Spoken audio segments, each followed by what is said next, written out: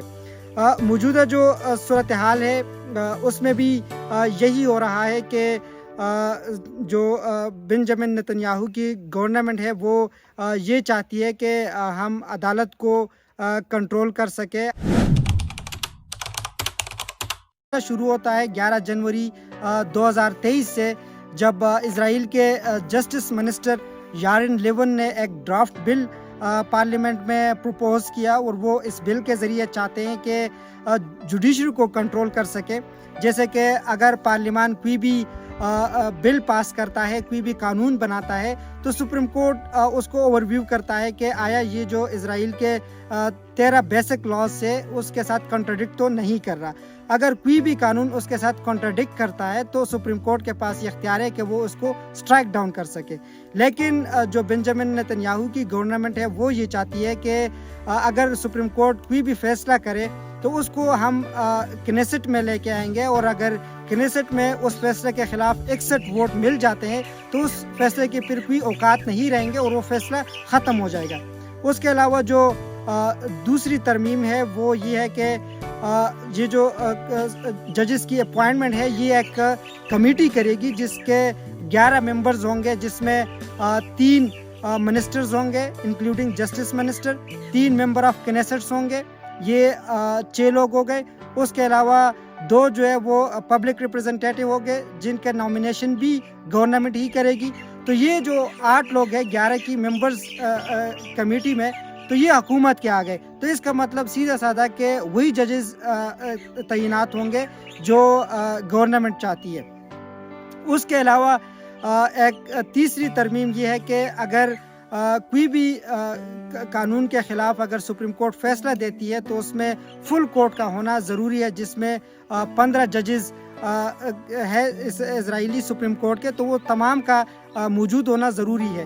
اگر ان میں سے کوئی ایک جج بھی ڈائسنٹ ویوز دیتا ہے یا وہ اس فیصلے کے اگینسٹ اس کی رائے ہوتی ہے تو وہ جو 14 لوگوں کے میجورٹی فیصلہ ہے اس کو نہیں مانا جائے گا, بلکہ تمام ججز کا ایک ہونا ضروری ہے.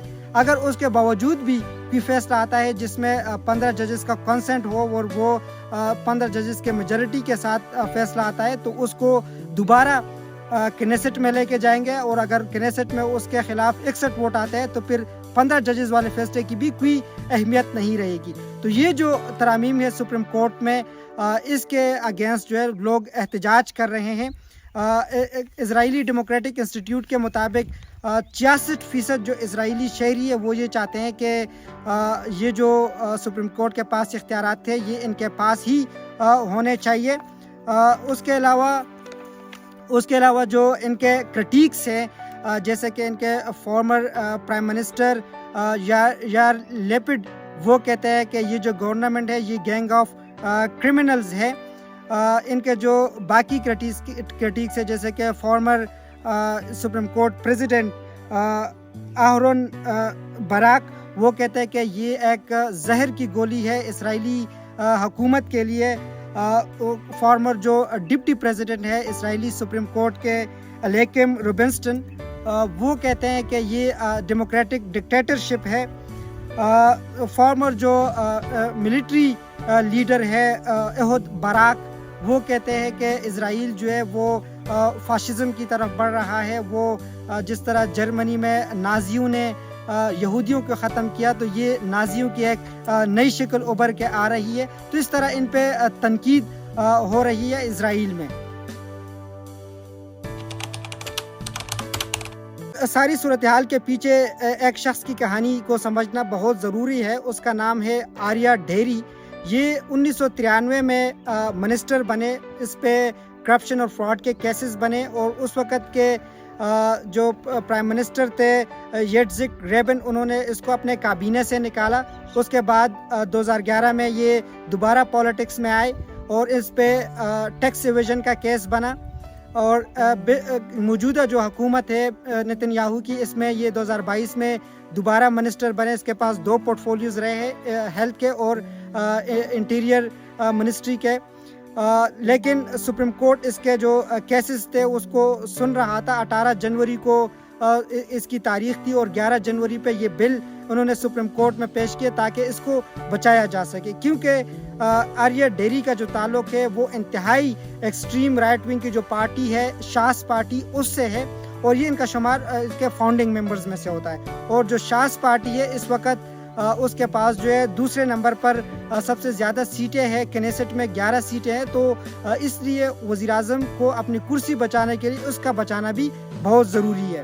تو جب یہ بل پروپوز ہوا تو یہ احتجاج شروع ہوئے اور 18 جنوری کو سپریم کورٹ نے اس کی اپوائنٹمنٹ کینسل ہی کر دی, جس کی ان کو توقع تھی کہ یہ ہوگا. تو اس طرح جو باقی ممبر آف کیبنٹس ہے یا جو ممبر آف کنیسٹس ہے ان کے دل میں بھی یہ ڈر ہے کہ اگر اسی طرح یہ کیسز چلتے رہے تو ہم بھی اس کے ضد میں آ سکتے ہیں. جس طرح ان کے ایک منسٹر ہے ہیمر بن گوئر, ان کا ماضی میں تعلق جو ہے ایک ٹیررسٹ آرگنائزیشن کے ساتھ رہا ہے جس کو اسرائیل نے اور امریکہ نے ٹیررسٹ آرگنائزیشن ڈکلیئر کیا تھا. لیکن چونکہ اس کا تعلق بھی ایک سیاسی پارٹی ہے, کاچ پارٹی جو انتہائی ایکسٹریم رائٹ ونگ کی پارٹی ہے اس سے ہے, اور بنجامن نتن یاہو کو اس کی ضرورت ہے تاکہ وہ پارلیمان میں اپنی اکثریت کو قائم رکھ سکے اور اس کے وزیر اعظم کی کرسی اس کے پاس رہے. تو یہ ضروری چیزیں تھی کہ اسرائیل میں یہ اس وقت ہو رہا ہے. اسرائیل میں ایک یہ بات بھی ہو رہی ہے کہ اس کے پیچھے یہ جو احتجاج ہو رہے ہیں اس کے پیچھے امریکن سازش ہے یا امریکہ انوالوڈ ہے, جیسے کہ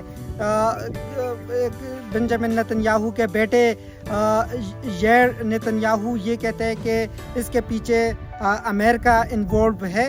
تو یہ باتیں بھی گورنمنٹ کر رہی ہے کہ یہ فورن بیکڈ ایجنڈا ہے یا یہ جو احتجاج ہے یہ اس کو بیرونی امداد حاصل